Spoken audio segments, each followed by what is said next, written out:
What's up guys and welcome back to the channel. It's your boy Anime King, and today we are going to do What If Deku Was a Vampire Part 6. The like goal for this one is going to be over 80. Get this one over 80 to get part 7 as soon as possible. And go check out my new What If. What if Naruto was taken by the Raikage? Go check it out. It's going to be right under this. But if you're a new subscriber, comment down below and tell me. I love to interact and talk to you guys. I love the funny comments some of you guys leave down there. And if you're one of my usual subscribers, let's talk in the comments. Tell me what you think of this what if. But without further ado, let's get straight into it. Start my intro. Remember the moment you left me alone and broke every promise you ever made. I was an ocean, lost in the open. Nothing can take the pain away. So you can throw me to the wall. Tomorrow I will come back, leader of the whole pack. Paint me black and blue. Everyone will shake me, every scar will build my throne.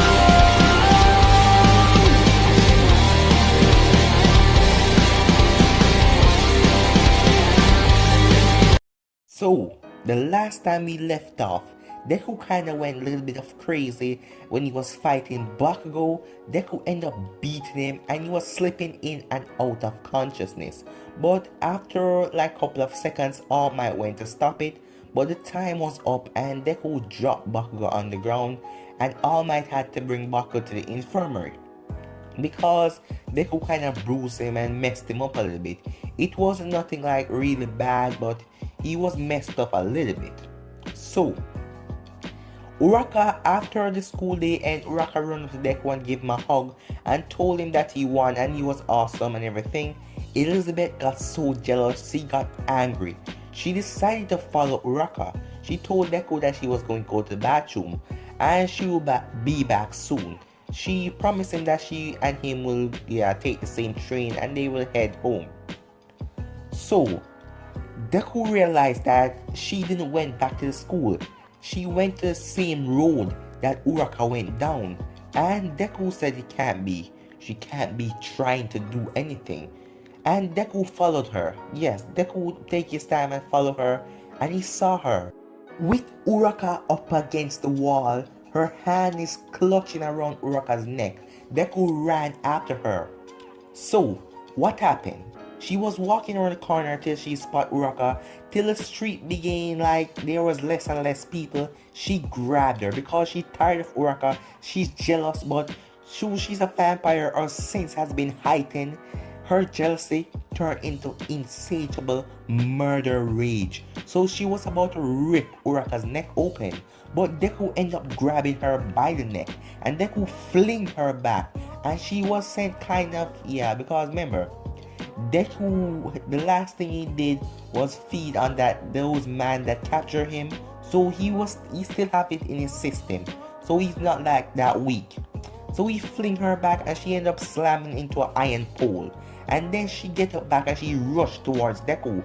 Deku grabs her by the hand and then she flips over and grabs him by the back of his shirt collar and she slam him down into the ground. And Deku get up back and Deku said, "What is wrong with you?" And she says she's tired of Uraka every time. And Deku said, "What do you mean you're tired of her? What did she ever did to you?" And she looks at Deku and her face all red. And Deku said, "Are you jealous or something? If you're jealous, why would you try to kill her? What kind of monster are you?" And Elizabeth holding her head, and Deku was just cursing at her and said, "You trying to kill her because you're a little jealous? And we're just friends." Because Deku's really talking and cursing at her, and Uraka is there just stunned and wondering what the hell is going on. Elizabeth decided to run off. Yeah, she run off. Deku was about to chase after her, but then he looks at Uraka and saw that she overheard everything, and she saw that Elizabeth was about to bite her. So he walks up to Uraka. She was shaking and she was pushing back, but the wall was behind her. And Deku speed up to her and put his hands on the wall, and he said, look at me. You're going to forget everything what happened. Only thing you're going to remember is that you congratulate me on winning the fight, and you're about to go home. And Deku speed away. Uraka came to and said, oh, why did I stop? And she just carried her journey off. Deku ended up searching for Elizabeth, but he can't find her nowhere. Yeah, there's nowhere. She is looking for her, but yeah, he cannot find her nowhere. So after some time, he decided to went back home. He searched at the hotel. She wasn't there. He went back to his house. She wasn't there. He thought that she would just come and find him, but no. Hours passed. Elizabeth is in an alley. Yeah, she was in an alley till a drunken man walks out of the bar, and you know he's drunk, so he's kind of like pushy and all handsy, and he tried to grope her, and she hold two of his wrists and she breaked it, and she slammed his head into the wall, and then she started to feed on him. And then Elizabeth heard a noise behind her. She looked around and saw a young lady coming towards her with a knife. And the young lady wasn't going to stab her. She just had the knife in her hand. Elizabeth looked, and this person is Toga. Yes, this person is Toga. Toga can, yeah, she has the ability to taste your blood and transform into you. So, yeah, I'm gonna say she and Elizabeth, they're gonna become friends pretty quickly. Toga's gonna ask Elizabeth what she's doing, and Toga, because she's so crazy about blood and everything, she's gonna find it cool that Elizabeth is a vampire. Yeah, she's gonna find it cool. And Toga is kind of a wild party animal, so the two of them are gonna hit the streets. So two of them are going to go to club and everything, and they're gonna become good friends. So days pass. Yes, guys, days pass. And Deku went back to UA. So it's time for them to go like be the rescues, and the League of Villains are going to attack. But days pass, guys, days. And Deku has no sign of Elizabeth. Yeah, there's no sign of her. She's not coming to school or anything. Even Uraka asked Deku where's Elizabeth. And Deku looks at Uraka and said, if I didn't compel you, you wouldn't be asking me that question. He thought to himself. He didn't really say it out loud. But he told her that she was like sick or something, yeah. Because he doesn't know where she is himself. And on the transcript, he write that she's his sister. So he couldn't tell everyone that he doesn't know where she is. So he went at the main office, and he ended up getting her like days off because she's sick and she's in the hospital. But when the students want to go visit her like Uraka and Ida, he ended up compelling them to forget about that. So days passed and everything went off normally. And then Deku saw a news report. After some days passed, Deku saw a news report of bodies. Yes, bodies like being drained dry. The police decided to come on air with it. Yes, the police come on air with it. And the news report read that there was 5 bodies found with their blood completely drained. And Deku realized that it has to be Elizabeth. It has to be her. He realized all through this time. Because remember, he took her in and he treated her so nice. So over the time she fell for him and she has a huge crush on him, but she didn't want to do anything or like attempted to do anything because she thought that Deku treat her like a sister. But he kind of liked her too. Yes, he kind of liked her. But from he met Uraka, he's kind of thinking about her too. So he didn't want to make it any worse and even talk about Uraka when he's around Elizabeth. But she take it a bit too far. She went to kill Uraka. But he knows that this is all his fault. Because if he just had run after her and then come back and erase Uraka's memory. But if he had run after her, Uraka might tell someone. So he's just getting mad and say, what have I done? So Deku decided to went out that night. Yes, he went out that night and he went to lots of clubs and party searching for Elizabeth. There are no sign of her till he went to a bar. Yes, he went to a local bar and looking in there, and then the back door. He saw a young lady walk through the back door with the same ear, the white hair as Elizabeth. He burst the door quickly and run out there, and there was an alley, and then he saw 2 girls beating on a man. Yes, he saw 2 girls beating on a man. One of them is biting on his neck and the next one is holding his 2 hands behind him. So he wasn't going anywhere. And it was Toga and Elizabeth. Deku rushed towards the two of them and Deku said, Elizabeth, what are you doing? And she said, oh, you're here. And Deku said, what do you mean I am here? Deku looks at her with a serious look in his eyes and said, all of these murders, everything, I had a sixth sense that it was you, but it really was. What have you been doing? You want to get us caught? You want people to find out about us? And then Toga says, so, he's one of them too, huh? So, but why isn't he out here drinking lots of blood with you or something? And Elizabeth looks at Toga and said, oh, he's shy about it. He's kind of go crazy when he drink blood, so yeah. And Deku said, what are you talking about? And Elizabeth said, oh yeah, we're not friends anymore. Deku looks at her and said, what? This is all because Uraka is getting friendly with me? You decide to abandon me and tell me you're not my friend anymore? And then she said, I don't care, I don't have to explain myself to you. And she was walking off and Deku grabs her hand and Deku said, I won't allow you. I won't allow you to turn into this monster. She slapped away his hands and said, monster? I am a monster? You wanna know something? You remember that night you didn't have any memory and you wake up in the morning and I was right beside you? Well, you know what you did that night? You killed over 25 people and there's an ongoing investigation on it with the pro heroes and the cops. Yes, you went psychopath. Every time you drink blood, I notice you turn to a whole different kind of monster, so you can call me a monster. Deku is just there holding down his head and realizing he started to have flashes. Yes, he started to have flashes while he's hearing everything. And he realized. Then Elizabeth looks at him and sees that he's not talking. And he turned his back on her. And he started to walk away. She called out to him and he's not answering. She just called out to him and he's not answering her. But she looks at him and Toga said, come on, let's go have some more fun. She looks at Deku with worry in her eyes and then she just walks away with Toga. Deku's walking down the alley and Deku says she's right. Who am I to judge? I am the monster. I can't believe it. That's what happened when I blacked out. So I was the one who first killed that maid. So I am the real monster.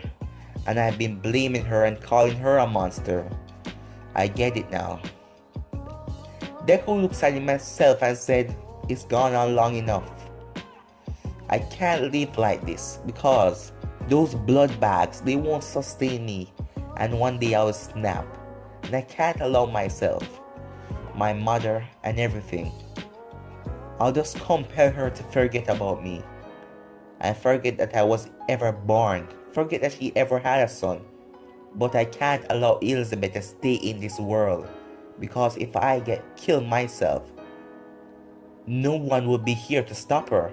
But there's no way I can kill myself. I only know one thing to do. I have to turn myself into the boss man. Yes, because Deku remember the boss man where he wanted to extract Deku's blood and run tests and everything and turn himself into a creature like Deku. He wanted to find a way to kill Deku, so Deku didn't have anything that could kill him because he tried already, trust me, he tried. He tried to kill himself already but nothing worked out. If he stabbed himself in the heart or something, he likes blackout and like 10 minutes or so he wakes up back, the wound is healed and everything. So yeah, he wanted to turn himself in. But for now, he have to clean up some ends, yes, because he have to erase himself out of this world. He have to erase himself out of this world. Deku end up going back to the lab that he and Elizabeth escaped from the second time they got captured. Deku went back there and to his surprise he saw one of the scientist man in the white coat. The man saw Deku come in and start to run and press a button and the door shut.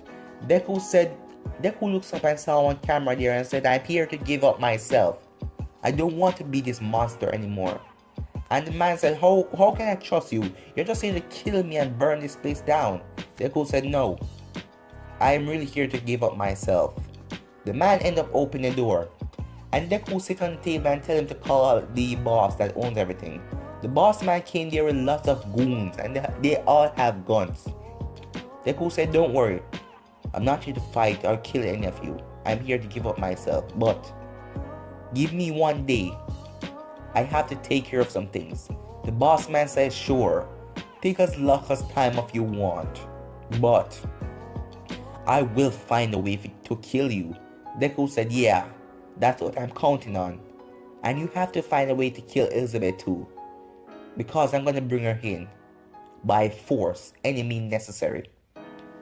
So, Deku decided to go to school for the last day. After leaving this, he went to school the last day. He met up with Uraka. First thing, he met up with Uraka and he told her that he has to talk to her. And he bring her up on the roof. Yeah, he bring her on the roof. And today is a day that they are going to like go to the League of Villains to do the where League of Villains gonna attack. Today is that day. So before they head off, Deku bring her up on the roof. And she looks at Deku while both of them are walking up the steps, and when they reach up there, Deku turns and look at her. And she said, what is with that look? Because Deku has a weird goofy look on his face. Deku said, I have to tell you something. From the moment I met you, from the moment I set eyes on you, I was crazy about you, and I know that. I know you know that too. I was crazy about you. And I have to ask you something. How do you feel about me? And she looks at Deku and her face began to gain red. Her whole face turned red because she wasn't expecting Deku to say this. And then she decided to say something too. And Deku was surprised that she said this. She said she liked him too. Deku ran up to her and landed a big kiss on her. She was so surprised. They talked for a little bit. Deku decided to explain everything and told her that he's a vampire. When she heard these words, she was just like laughing, but then Deku showed her his teeth and his eyes. She was shocked, to say at least. But Deku compelled her to be calm. And Deku told her about the compulsion and everything, and then he told her to remember Elizabeth and everything, what happened. After she remembered everything, she was about to run off, and Deku said, wait, just let me explain myself. Today is the last day you ever see me, so be calm. Just take it all good. Because Deku's gonna compel her to like understand everything, so she's not gonna go crazy and tell the police or tell anyone. So she said yes. So both of them start talking. So she's talking pretty normal, but she's taking everything under consideration, and she just understands everything. Deku said today is the last day she's gonna see him. She's asking him why, because she said he's gonna kill himself. He's gonna make someone kill him, yeah, because he's a monster in this world. When she started saying, no, you cannot do that, he said, just go with it. And she said, okay. So, today is the last day, so they better have some fun. So Deku went to the main office and erased every single drop of thing they have on him and Elizabeth. He erased everything they his position in the class and everything. But he's gonna go around and compel everyone to forget about him in 24 hours. Yes, he's gonna go around and tell everyone to forget about him in 24 hours. So they're gonna still remember him for the time being. So they all took the bus and they went to the auditorium place where they're gonna become heroes and learn how to be rescues. So Deku and Uraka are sitting in the same seat and two of them are holding hands. No one really sees this, and everyone else is talking on the bus and everything is going as usual. When they arrived there, they met up on all the hero in the space costume. Yeah, the hero in the space costume. Yeah, they met up on her 13 or something. I always forget her name. Yeah, it must be 13. So if it's 13, tell me down below, guys. What's her name? Is it 13? Yeah, guys. So when they met up on her, they started talking everything, and then they heard a huge explosion. The villains has arrived. Yes, guys, the villain has arrived. So, first thing first, Deku and Uraka is gonna be close to each other. So when the warp hero warp everyone away, Deku and Uraka both of them are gonna be in the ocean. Yes, both of them are gonna be in the ocean, sinking to the bottom. But guys, I'm gonna end it right here. If you want to see the next part of this, like, subscribe, comment down below and turn that bell notification to stay posted. But I'm out for now, guys. Peace.